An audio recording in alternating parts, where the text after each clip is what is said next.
amigo, amiga que acessou aí o canal Pensar de Cristo. Estamos nós aqui, eu, José Maria e o meu amigo Sérgio.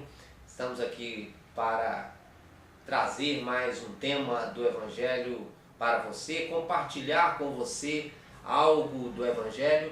E neste vídeo nós queremos conversar acerca de um texto que para muitos cristãos, sejam evangélicos e católicos, é um texto meio controverso, porque está lá no Evangelho, é um acontecimento, um ocorrido verdadeiro, real, entre Jesus e alguns dos seus discípulos, mas quando nós lemos esse texto, que está registrado em Mateus 17, nos versos de 1 a 9, ao ler a gente fica meio confuso e sobe à nossa mente muitas perguntas e a gente fica sem saber como compreender mesmo.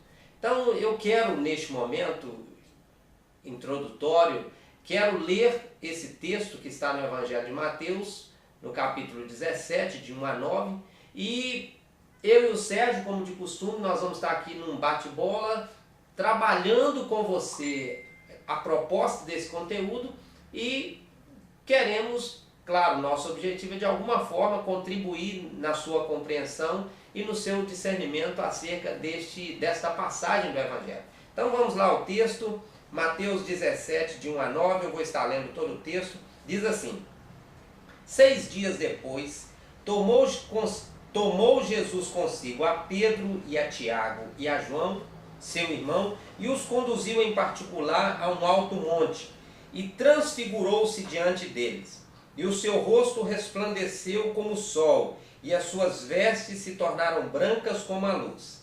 E eis que lhes apareceram Moisés e Elias falando com ele.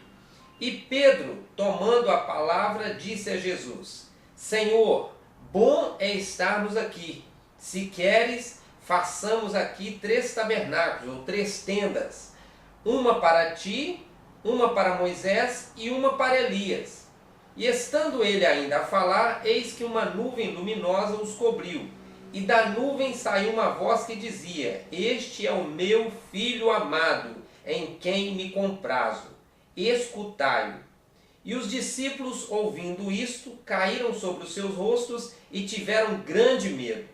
E aproximando-se Jesus, tocou-lhes e disse: Levantai-vos e não tenhais medo. E erguendo ele os olhos, ninguém viram, senão unicamente a Jesus.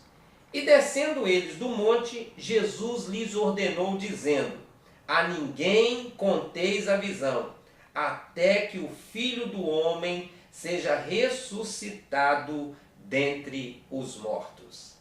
Está vendo? Um texto muito interessante. É um acontecimento assim, aos olhos dos discípulos, maravilhoso, porque Jesus resplandeceu-se diante deles, ficou brilhante como o sol, e eles ali maravilhados a ponto de ficarem com medo de vislumbrar aquela visão. E eu quero aqui começar com meu amigo Sérgio fazendo uma pergunta que todos nós, eu imagino que você também deva fazer, ela deve subir à sua mente. O que foi esse evento e qual é a lição, Sérgio, que esse evento que está registrado nos Evangelhos traz para nós, nos nossos dias, e o que nós podemos aprender com este evento? Olha, esse evento é o da transfiguração de Jesus, né? E relatado aqui, ele é muito importante no sentido de que ali foi revelada a deidade de Jesus, né? Que ele era Deus. E ele fez isso com testemunhas, né? Ele escolheu 3 discípulos deles, 3 apóstolos, para que estivessem ali vendo aquele acontecimento que foi assim, maravilhoso, claro, espantoso, né? A ponto de eles se espantaram realmente quando eles viram aquilo. Então, isso era para que ficasse registrado, né, pelo testemunho deles, que Jesus de fato não era um homem comum, ele era humano sim, mas também Deus. E foi mostrado ele ali em toda a sua glória, né? Ali, como é relatado no texto ali, que as vestes dele ficaram resplandecentes como o sol, o rosto dele brilhou como o sol. Marcos chega a dizer assim, que as vestes dele ficaram tão brancas que nenhum lavandeiro na terra seria capaz de fazer igual, já tão branca, da maneira como eles acharam, porque de fato não há como descrever isso com elementos da nossa existência, que nós conhecemos aqui. Eles procuraram palavras para descrever, mas com certeza eles não conseguiram descrever tudo, de tão maravilhoso que era. E nós podemos resumir a importância desse acontecimento, desse registro da transfiguração de Jesus, o fato de ser revelado ali que ele é Deus e que ele em glória, ele é a si mesmo. Porque do modo como ele estava se apresentando ali, como ele se apresentou em toda a vida dele aqui na terra, era um modo de quê? De um homem comum, um servo humilde, um judeu, com aparência de judeu, se vestindo como judeu, um homem pobre, simples, como diz a Bíblia, que olhávamos para ele e não víamos nenhuma beleza, né? Mas de repente os 3 apóstolos veem ali Jesus transfigurado ali como uma figura celestial, maravilhosa, brilhante. Então ficou claro, ficou patente que ele era Deus. Então, então deixando claro para o nosso ouvinte agora no nosso canal. Então, naquele momento ali, para Pedro, Tiago e João, Jesus queria revelar a divindade, a deidade dele. Exato. Tá? Então hoje, um aplicativo para mim hoje, para você, para qualquer leitor do Evangelho que lê Mateus 17. Então, a primeira lição que a gente precisa aprender que Jesus é Deus. Exato. Jesus é Deus. Esse é o ponto. Esse é o ponto. De todo o Evangelho, né? Você crê em Jesus, você tem que crer que ele é o Filho de Deus. É o Filho de Deus. E que ele também é Deus. Afinal ele falou, eu e o Pai somos um. Né? Então essa era a questão, eles precisavam presenciar isso. Está em concordância com essa citação. Exatamente. Né? Então assim, agora uma coisa, Sérgio, por que naquele momento ali, sendo que Jesus tinha 12 discípulos que o acompanhavam diuturnamente, diariamente, por que só Pedro, Tiago e João foram escolhidos para experimentar algo assim tão maravilhoso? Bem, Pedro, Tiago e João são tidos na Bíblia, são considerados colunas da igreja. O apóstolo Paulo mencionou isso na carta aos Gálatas, capítulo 1, versículo 9, ele fala Pedro, Tiago e João, que são os colunas, né, aqueles que realmente deram o sustento da igreja no início com o testemunho que eles puderam fazer dos acontecimentos na vida de Jesus, e em várias situações muito especiais eles estiveram juntos, né, na cura da filha de Jairo, por exemplo, eles 3, né? Então, eles eram dos 12 apóstolos, eles eram os 3 que sempre Jesus chamava no Getsemane, por exemplo, no final ali, já se aproximando a hora da morte de Jesus, da prisão e crucificação, ele chamou quem para ir com ele para o jardim do Getsemane orar na agonia dele? Pedro, Tiago e João.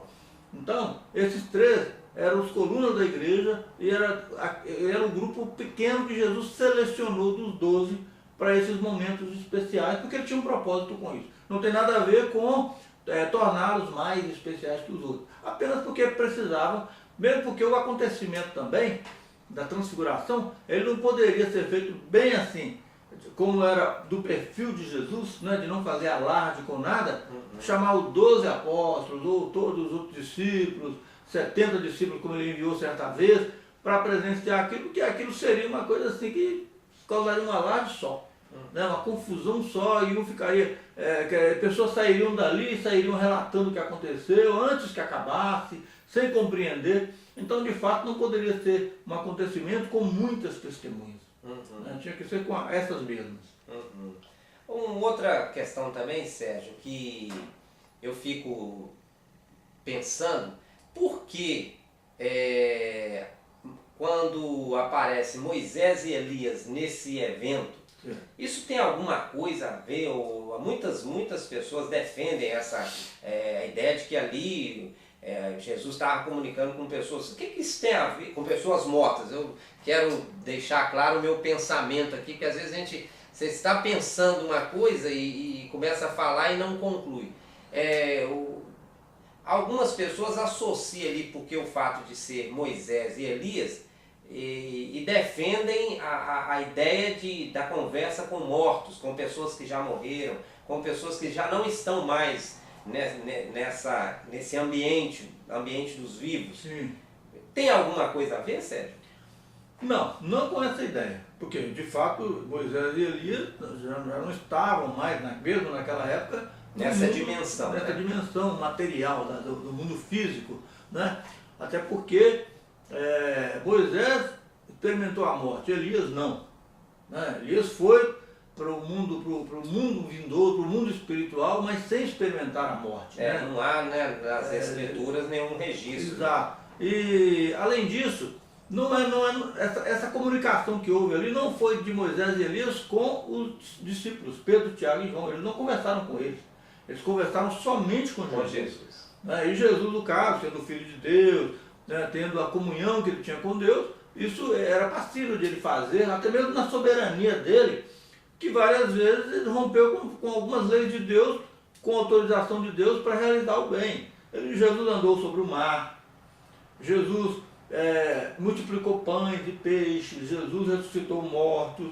Isso, no entanto, não são acontecimentos que nós podemos dizer por causa disso, e isso é uma prática comum agora. Nós não dizemos isso, né? Que é comum multiplicar pães e peixes, é comum ressuscitar mortos, o cristão pode tentar andar sobre águas como Jesus fez. Nós sabemos que não é assim. Então, este foi um evento especial em que duas figuras, duas personagens do Antigo Testamento importantíssimas. Por quê? Porque Moisés era representante da lei. O homem que entregou a lei de Deus para o povo judeu, preparando aí o caminho para Jesus. A função da lei foi essa, a Bíblia diz. E Elias, o representante dos profetas, da profecia. Duas questões muito importantes que, na verdade, abarcam todo o arcabouço da Bíblia, né, do Antigo Testamento, a lei e as profecias. Então, por isso eles apareceram ali. Foi um acontecimento porque Jesus estava próximo de ser entregue para morrer na cruz. Então veio os dois expoentes da lei e da profecia conversar com ele, porque o plano de salvação estava em curso. E o evento mais importante, que seria a morte do Filho de Deus na cruz, estava para acontecer. Foi esta a razão. Ali não teve a prioridade, a importância de mostrar que pessoas vivas podem conversar com mortos. Não é essa a questão. Porque ele conversou só com Jesus, não com os discípulos. Agora, uma outra questão, Sérgio. Você acabou de falar isso, a gente fica te ouvindo e há muitas outras perguntas que se conectam a essa informação. Mas eu não quero perder a linha de raciocínio. Eu quero que você explique para mim e para os nossos queridos que estão acessando o nosso canal, por que Pedro, Tiago e João, sendo Elias e Moisés não da época deles, não contemporâneos, como é que eles reconheceram? Quando eles viram ali, eles disseram, ó Senhor, Moisés e Elias, e aí até falam, Senhor, podemos preparar uma tenda para o Senhor, para Moisés. Como é que é isso? Como é que eles discerniram que ali estava Moisés e que ali estava Elias, uma vez que não era contemporâneo deles? Bem, o texto não diz que eles reconheceram, porque Pedro logo se prontificou, como era bem da natureza dele, né? Aquele rompante, estilo impetuoso, que sempre tinha o que falar, mesmo que não devesse, né? Até esse tempo pelo menos, mas eles reconheceram, porque ele falou, Senhor, é bom estarmos aqui, façamos uma tenda, uma cabana, uma para ti, para Moisés, para Elias. A questão toda é que eles estavam ali com esse propósito de conversar com Jesus, e quando Pedro sugeriu isso, ele sugeriu porque ele reconheceu o que aquilo significava, a importância, como eu falei anteriormente, representante da lei e da profecia. Mas só que, infelizmente, ao reconhecer, ele fez essa conclusão, fez erradamente. Nós vamos falar daqui a pouco. Agora, como ele reconheceu? Bem, eu penso assim, quando nós sonhamos, por exemplo, na maioria das vezes a gente sonha, e nós contamos o sonho, depois nós dizemos assim, eu estava numa casa, era a minha casa, mas não parecia minha casa, mas eu sabia que era minha. Ou nós dizemos, olha, eu encontrei o fulano, eu encontrei a minha mãe ou o meu amigo, não era ele, era uma outra pessoa, mas eu sabia que era ele. Por quê? Porque quando nós sonhamos, os nossos sentidos físicos não são eles que nos dão as impressões dos nossos sonhos. Porque nós, no sonho nós não enxergamos com os olhos físicos, nós não ouvimos com o ouvido físico, nós não percebemos as coisas pelo tato, pelo olfato. Tudo vem o quê? Da mente, do próprio espírito. Então ali, naquela situação real, que não era um sonho, Pedro sentiu, assim como Tiago e João, que eram Elias e Moisés. E outra coisa, homens de Deus, homens que foram chamados por Jesus, Deus mesmo os fez saber. Né? Agora, como ele fez saber? O texto não registra, mas Deus os fez saber. Agora um outro detalhe interessante. Por que Pedro sugere construir cabanas, tendas para 3 cabanas distintas? Jesus, uma para o Senhor, outra para Moisés. Por que isso? O que subiu na mente dele que levou ele a fazer esse tipo de proposta? Bem, aí é que está, né? A Bíblia ela registra os fatos, né, de uma maneira que ela registra o que é, o que deve ser. Né? O que deve ser nos é ensinado aqui, Jesus falou, os apóstolos falaram nas cartas e tudo.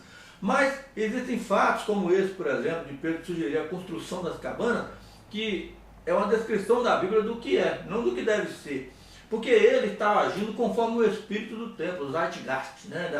Em que ele, pensando como todo ser humano, como toda pessoa da época, conforme o pensamento da religião, de que uma vez que se manifestaram ali 2 pessoas importantíssimas na história de Israel, da revelação bíblica no Antigo Testamento ali, e Jesus ali em glória, né, todo resplandecente, e aparece Moisés e Elias, qual o pensamento que vem? Temos que fazer um templo, temos que fazer templo, por quê? É a ideia do quê? De conter Deus e as coisas de Deus na religião, em um lugar, como sempre se pensou até aquele tempo, e se pensa ainda hoje em muitos lugares, em muitas situações, que as pessoas pensam que a adoração a Deus ou a um outro Deus, em algumas crenças aí, ela sempre está restrita a lugares, a templos, onde ele se manifestou, conforme o Espírito do Antigo Testamento, lá os patriarcas, em que Deus aparecia para Jacó, por exemplo, em um sonho. Então Jacó acordava e pensava, Deus está neste lugar. Ele erigia ali uma coluna de pedra. Assim foi com todos os outros ali. Até esse tempo, era do mesmo jeito. Então, para Pedro, que aquilo se configurou um lugar agora especial. E outra coisa, a intenção talvez fosse o quê? Ser motivado pelo desejo de que outros soubessem daquilo e pudessem vir agora nessas cabanas, né? Ver Jesus resplandecido, ver Moisés, ver Elias. Porque, lógico, eles não assimilaram a experiência do modo que Deus queria imediatamente. Por isso Jesus lhes advertiu para não contar. Né? Então, com certeza foi o ímpeto de Pedro, né, que fez ele fazer essa sugestão, mas não era a intenção de Deus. Você falou uma palavra agora que trata muito do caráter de Pedro, o ímpeto. Né? E às vezes a gente, tomado pelo ímpeto, às vezes a gente toma decisões, faz coisas que não tem muito a ver com a realidade, né? com a verdade da situação.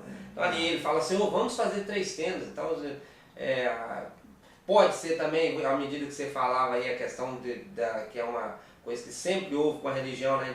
De guardar o sagrado, de proteger o sagrado, de dar um endereço. Dar um endereço para as manifestações de Deus. Foi aqui que ele se manifestou, venham cá, venham ver. É o que as pessoas fazem, é o que acontece por todo lugar, né? Imagens, esculturas, locais especiais. Mas na verdade nós sabemos que no ensino do Novo Testamento Jesus falou com a mulher samaritana, a hora vem, já chegou, em que nem neste monte, nem em Jerusalém adorareis o Pai, porque Deus é Espírito e importa que os que o adoram, o adorem em Espírito e em verdade. Esse é o ensino verdadeiro. Mas Pedro, infelizmente, na época, como a maioria das pessoas, ainda não sabia disso. Sérgio, aquela nuvem luminosa que os cobriu, o que tem a ver aquela nuvem, então? Bem, a nuvem luminosa que Mateus descreveu, né, nesse evento da transfiguração de Jesus, ela veio exatamente como uma resposta para essa questão que Pedro colocou. Ele queria construir cabanas, né, dar um endereço ali, uma localidade, uma localização para aquele acontecimento maravilhoso. Então, lógico que isso não é feito, a nuvem vem como uma resposta de Deus, ou seja, ela cobre todos eles ali, e aí eles ouvem a voz de Deus, dizendo, este é o meu filho amado, em quem me comprazo, a ele ouvir. Ou seja, era Deus autenticando ali para aquelas testemunhas, Pedro, Tiago e João.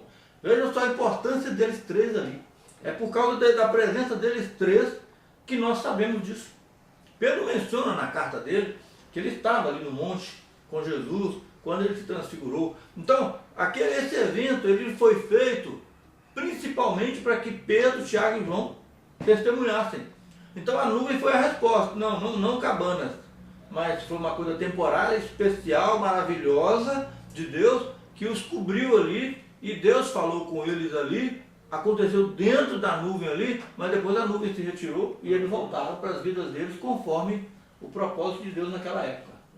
Tem um outro ocorrido muito semelhante ao que aconteceu com Moisés lá em Êxodo, quando o rosto de Moisés brilha, né? Ele passa um tempo ali diante de Deus, na presença de Deus, falando com Deus, e aí quando ele desce do monte, o rosto dele brilhava, né? A ponto dele ter que usar um véu, né?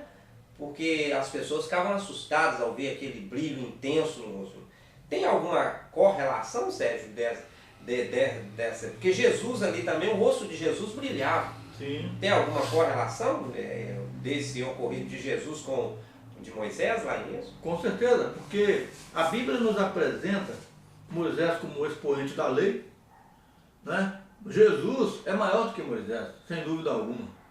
Né? A Bíblia afirma isso, ele é maior do que Moisés, ele é o Filho de Deus, ele que veio dar a sua vida, morrer por nós. E o rosto de Moisés não resplandeceu com uma luz própria. Foi reflexo da glória de Deus pelo contato que ele estava tendo com Deus ali no monte, quando ele recebeu as tábuas da lei. Né? E ao descer, ele cobriu o seu rosto com um véu, porque o povo de Israel não conseguia olhar para ele, por causa do brilho. Mas a Bíblia diz que esse brilho foi se desvanecendo. Foi se desvanecendo. Ou seja, acabou. Porque o brilho não era dele. Certo? Moisés não se transfigurou, ele apenas refletiu a glória de Deus. Certo? Mas foi uma coisa transitória. Para mostrar, inclusive, esse é o argumento de Paulo no Novo Testamento, que a lei era transitória. O brilho no rosto de Moisés, que foi acabando, mostrou que a lei que ele entregou era transitória. O propósito dela foi orientar, conduzir o povo de Israel até que o Salvador viesse, o descendente a quem a promessa tinha sido feita, que é Jesus. Então, o rosto de Jesus brilha ali no monte, mas com luz própria. Não era reflexo, é a luz de Deus, mas luz que provinha dele, porque ele e o Pai são um. Essa é a grande diferença. Né?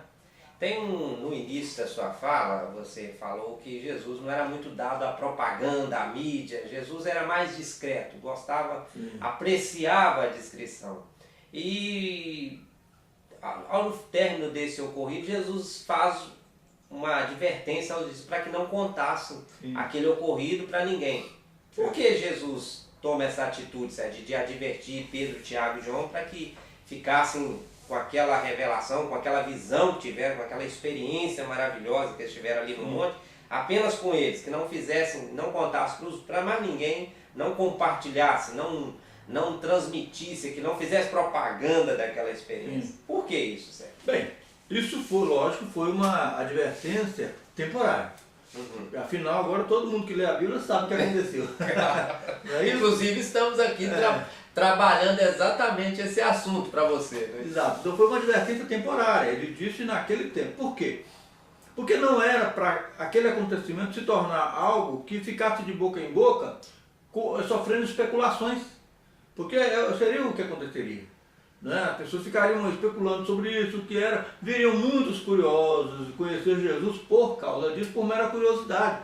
Assim como Herodes, por exemplo, o rei Herodes, que era um homem ímpio, tinha muita curiosidade de ver Jesus manifestando milagres, operando sinais, coisas como um mágico faz. No entanto, Jesus não fez. Jesus, quando foi preso, foi enviado por Pilatos a Herodes, porque Herodes quis ver isso, mas Jesus não fez. E ele devolveu Jesus para Pilatos. Então, em todas as curas que Jesus realizou, ele dizia, não diga a ninguém, mas vai e apresenta ao sacerdote a sua oferta, como estava prescrito no Antigo Testamento, porque Jesus estava cumprindo a lei ali. Mas ele dizia o quê? Não precisa dizer a ninguém. Mas ele sabia que as pessoas diriam, mas isso seria por conta delas, por gratidão, por alegria, por não se conterem na sua alegria ali da cura, da bênção recebida, seria por conta delas, porque ele mesmo não fazia marketing pessoal. Né? Até um engano sobre isso, porque muitas pessoas costumam dizer que se Jesus estivesse aqui hoje conosco, em carne e osso, como naquele tempo, que ele iria para a televisão, que ele faria marketing. Engano, ledo engano. Por quê? Porque a obra de Deus ela é feita através de pessoas. Então, Pedro, Tiago e João presenciaram a transfiguração. depois do tempo certo, já amadurecidos, registrados. quantos anos depois, eles estavam velhos quando eles escreveram, né, os seus textos lá. Pedro escreveu, Tiago escreveu a sua carta, mas não mencionou, né? Pedro também foi quem deu aí material para Marcos escrever o seu evangelho e tudo, né? E Mateus escolheu essa informação, Lucas também. Então, a ordem de Jesus foi cumprida? Foi, mas para não se tornar um acontecimento de especulação naquele tempo. Jesus não queria isso. Até porque o ensino que nós temos sobre isso de Jesus, por exemplo, quando Jesus ressuscitou, que Maria Madalena o viu lá no sepulcro, que ele apareceu para ela já depois de ressurreto, e ela tentou se aproximar. Ele disse, não me toques, porque eu ainda não subi para o Pai. Porque o que ele estava dizendo ali é que aquele tipo de relação que eles tinham com ele, carne e osso, não existiria mais, que agora seria na relação maravilhosa, mística, sobrenatural na pessoa do Espírito Santo. Por isso ele falou com Maria, não me toques, porque eu ainda não subi para o Pai. Porque agora a relação seria assim, entre os cristãos e Jesus. E Paulo fala que, ainda que tenhamos conhecido a Cristo segundo a carne, agora não conhecemos mais assim. Ou seja, nenhum judeu que foi contemporâneo de Jesus, os discípulos, os apóstolos, podem se gloriar de ter convivido com Jesus, porque essa não é a questão. A gente tem que se gloriar de conhecer Jesus em Espírito, na pessoa do Espírito Santo, que é como nós temos que nos relacionar com Ele. Por isso, ele disse aos discípulos para não contar para ninguém, porque ele não queria desenvolver esse tipo de relacionamento de curiosidade, né, de espetáculo, porque as pessoas o procurassem por causa disso, porque não foi para isso que ele veio, mas para depois se relacionar conosco pelo Espírito Santo. Beleza. Pois é, querido internauta, nós não queremos delongar mais. Eu quero estimular você a abrir a sua Bíblia em Mateus 17, de 1 a 9, reler esse texto e voltar e ouvir esse nosso vídeo. E queremos também estimular você, na descrição desse vídeo vai estar um contato WhatsApp, onde você pode nos enviar perguntas ou acerca desse vídeo ou de outros temas também, entendeu? Porque nós, se ficou alguma dúvida ou você deseja fazer alguma pergunta sobre esse tema, nós estamos aqui, podemos gravar outro vídeo para estar respondendo isso. Eu creio que eu mesmo, nessa conversa aqui, com essas perguntas que eu fiz para o Sérgio, ele foi muito claro nas respostas e eu creio que não ficou nenhuma dúvida. Mas se você tem ainda alguma dúvida e quiser compartilhar essa dúvida com a gente, para nós será um prazer novamente gravar outro vídeo falando desse mesmo assunto, trabalhando esse conteúdo com você. Olha, queremos lhe agradecer aí pela audiência e lhe pedir que compartilhe, se foi bom para você, compartilhe. Se você ainda não se inscreveu no nosso canal, clica aí e se inscreva, porque fazendo isso você vai, assim que nós colocarmos algum vídeo novo, você será um dos primeiros a ser notificado e vai de antemão, de primeira mão, tomar ciência do conteúdo novo. Ok? Muito obrigado pela audiência. Tchau!